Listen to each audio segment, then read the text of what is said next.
우리 찬송가 420장 부르시면서 새벽 기도에 시작하겠습니다.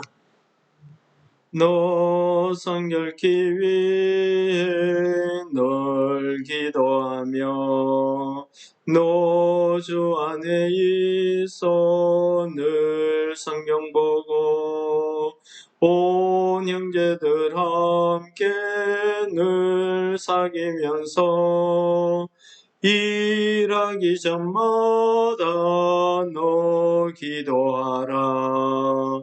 너 성결케 위해 내 머리 숙여 정밀히 계신 내 주께 빌라. 주 사귀어 살며 주 닮으리니 널 보는 이마다 주 생각하리. 너 성결케 위해 주 따라가고 일 다급하여도 당황치 말고 참 즐거울 때나 또 슬플 때나 너 주님만 믿고 늘 따라가라. 너 성결케 위해 늘 기도하며 내 소원을 주께 다 맡기어라. 너 성령을 받아 주 섬겨 살면 저 천국에 가서 더 잘 섬기리. 아멘. 오늘은 레위기 21장 16절에서 마지막 24절까지 말씀을 봉독하도록 하겠습니다. 여호와께서 모세에게 말씀하여 이르시되 아론에게 말하여 이르라. 누구든지 너의 자손 중 대대로 육체에 흠이 있는 자는 그 하나님의 음식을 드리려고 가까이 오지 못할 것이니라. 누구든지 흠이 있는 자는 가까이 하지 못할지니 곧 맹인이나 다리 저는 자나 코가 불완전한 자나 지태가 더한 자나 발 부러진 자나 손 부러진 자나 등 굽은 자나 키 모자란 자나 눈에 백막이 있는 자나 섭진이나 버짐이 있는 자나 고안 상한 자나 제사장 아론의 자손 중에 흠이 있는 자는 나와 여호와께 화제를 드리지 못할지니 그는 흠이 있은즉 나와서 그의 하나님께 음식을 드리지 못하느니라. 그는 그의 하나님의 음식이 지성물이든지 성물이든지 먹을 것이나 휘장 안에 들어가지 못할 것이요 제단에 가까이 하지 못할지니 이는 그가 흠이 있음이라. 이와 같이 그가 내 성소를 더럽히지 못할 것은 나는 그들을 거룩하게 하는 여호와임이니라.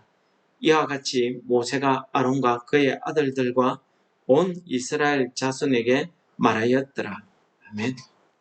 우리 레위기 21장 내용은 우리 제사장들에게 대한 하나님께서 제사장들이 어떻게 거룩하게 살아야 되는 것을 말씀하시는 내용입니다. 그래서 제사장은 반드시 하나님 앞에 거룩해야 된다는 말씀을 하고 있습니다. 예를 들어서 우상숭배 이런 거 안 된다. 그런 내용을 일반 사람들에게도 하셨지만은 오늘 제사장들에게는 그 우상숭배를 넘어서 시체를 만지는 것도 안 된다. 이것은 죄에 대해서 부정하기 때문이다. 그렇게 말씀하고 있습니다. 그리고 그들은 머리털 깎는 것도 하지 못하게 합니다.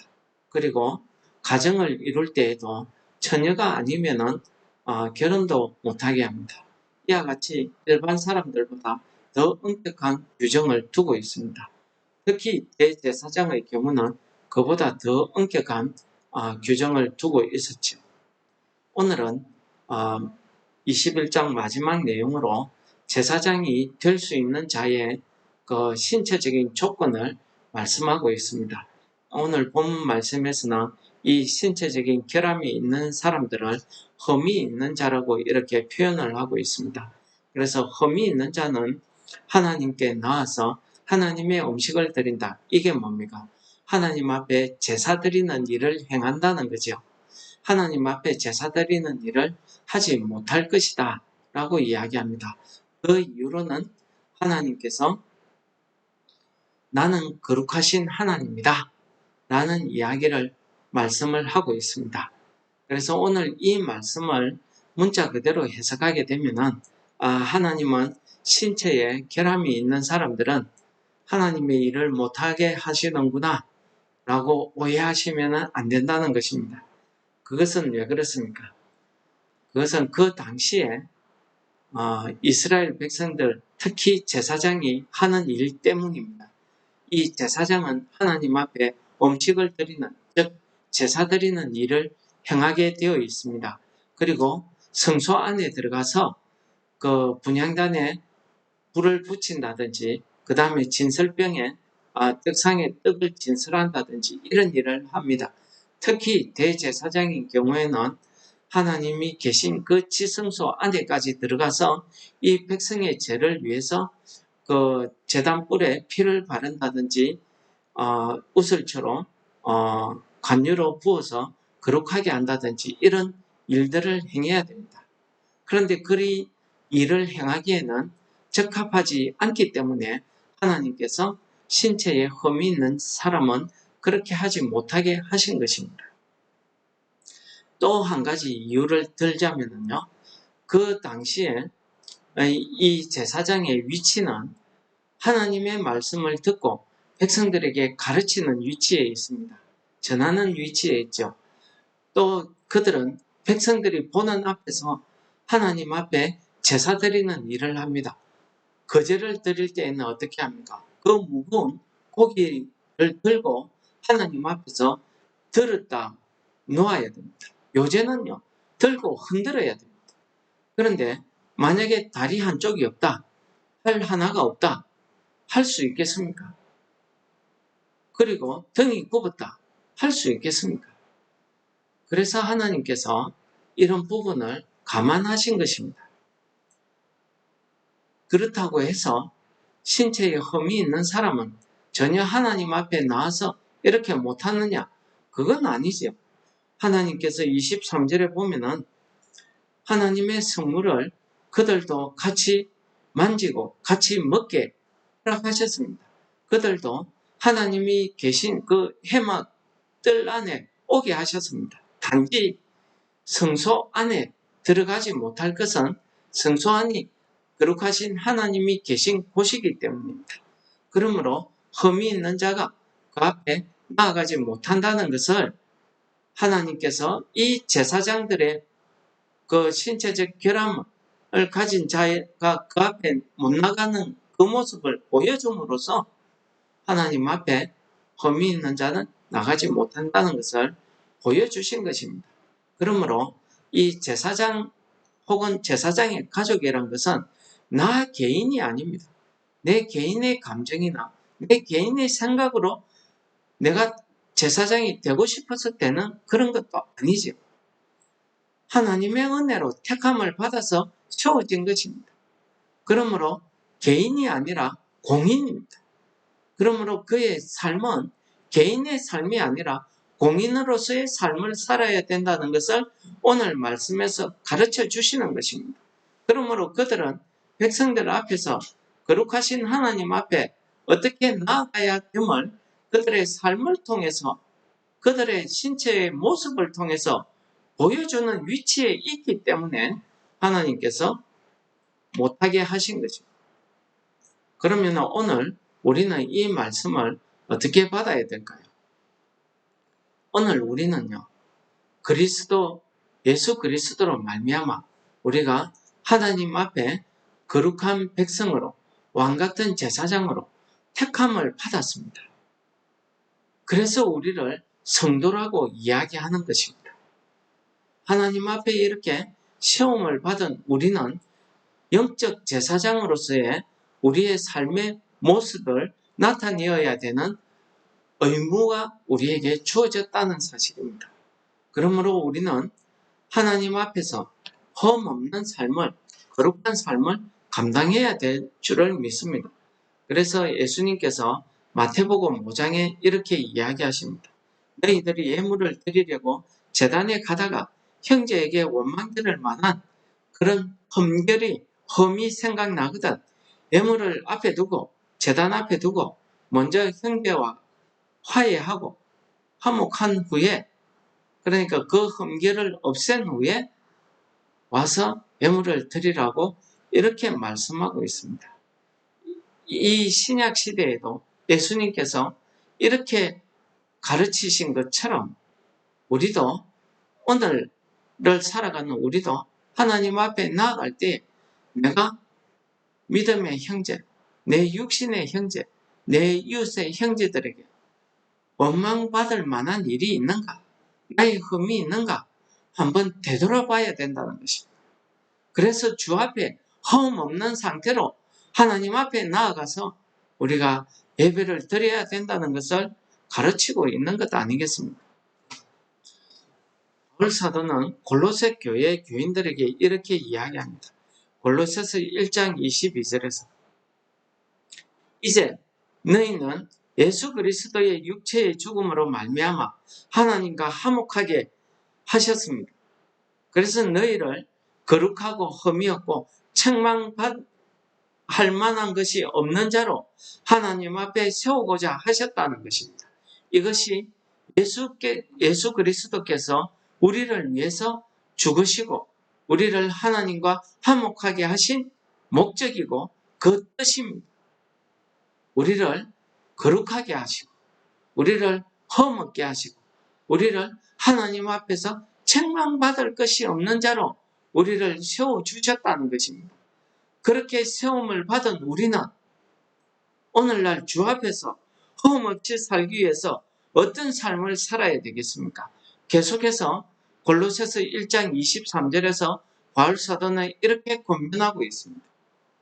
만일 너희가 그러한 믿음 안에 거하고 그러한 예수 그리스도의 그러한 희생의 터, 그러한 사랑의 터 위에 굳게 서서 너희 들은 바 복음의 소망에서 흔들리지 아니하면 그렇게 살 수 있다는 것입니다.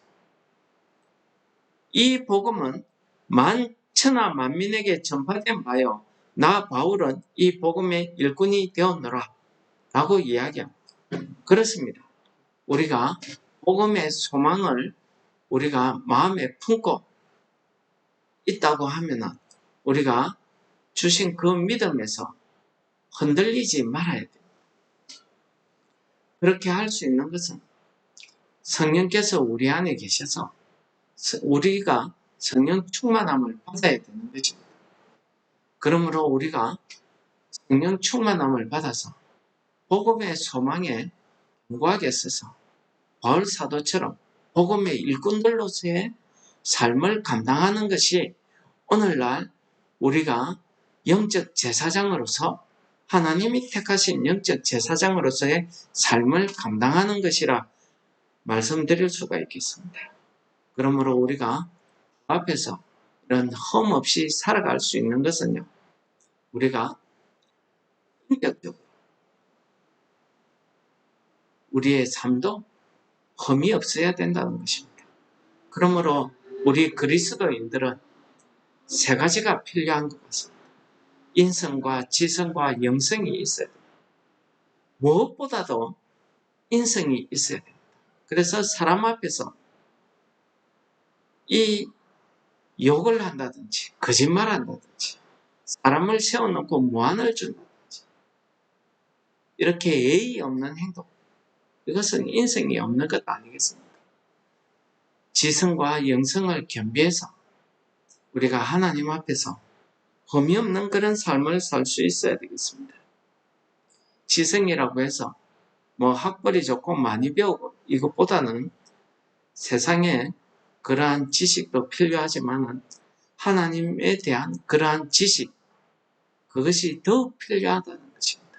하나님을 올바로 깨닫는 그 지식이 없이는 우리가 복음을 전할 때에 무식한 말을 하게 되는 겁니다. 내 생각대로 전하게 되는 겁니다. 우리가 영성이 있어서 성령의 충만함을 받음으로써 하나님 앞에 기도할 때에도 성령이 부어주심에 따라서 방언도 하고 은사도 행하고 기도도 하고 할 수 있는 것 아니겠습니까? 그러므로 이 말세를 살아가는 우리가 바울사도같이 복음의 일꾼들로서 하나님 앞에 왕같은 제사장으로 거룩한 백성으로 성도로 시험을 받았다고 하면 하나님 앞에서 험 없는 삶을 오늘 하루도 감당하시기 바랍니다. 그러기 위해서 성령이 우리에게 충만히 임재하셔서 우리의 부족한 인성이나 지성이나 영성이 하나님 앞에서 올바로 세워져서 어느 하나 험 없이 우리가 거룩함을 감당하시는 오늘 하루의 삶이 되시기를 축원합니다. 기도하겠습니다. 하나님 아버지 감사합니다. 오늘도 우리를 하나님의 복음의 일꾼들로 택하시고 영적 제사장으로 세워주셔서 우리가 이 땅에서 살아갈 때에 믿지 않는 자들 앞에서 성령의 충만함을 받아서 우리에게 인성과 지성과 영성이 하나님 앞에서 풍성해져서 주 앞에 흠이 없는, 사람들 앞에 흠이 없는 그러한 거룩한 삶을 감당하는 오늘 하루가 될 수 있도록 성령 하나님 우리를 인도하여 주시옵소서. 예수님 이름으로 감사 기도드립니다. 아멘. 하늘에 계신 우리 아버지, 이름이 거룩히 여김을 받으시오. 나라의 임하시오. 뜻이 하늘에서 이룬 것 같이 땅에서도 이루어집니다. 오늘날 우리에게 일용할 양식을 주옵시고 우리가 우리에게 죄 지은 자를 사하여 준 것 같이 우리 죄를 사하여 주옵시고 우리를 시험에 들게 하지 마옵시고 다만 하게 구하옵소서. 대개 나라와 근세와 영광이 아버지께 영원히 있사옵나이다. 아멘. 우리 기도하시겠습니다.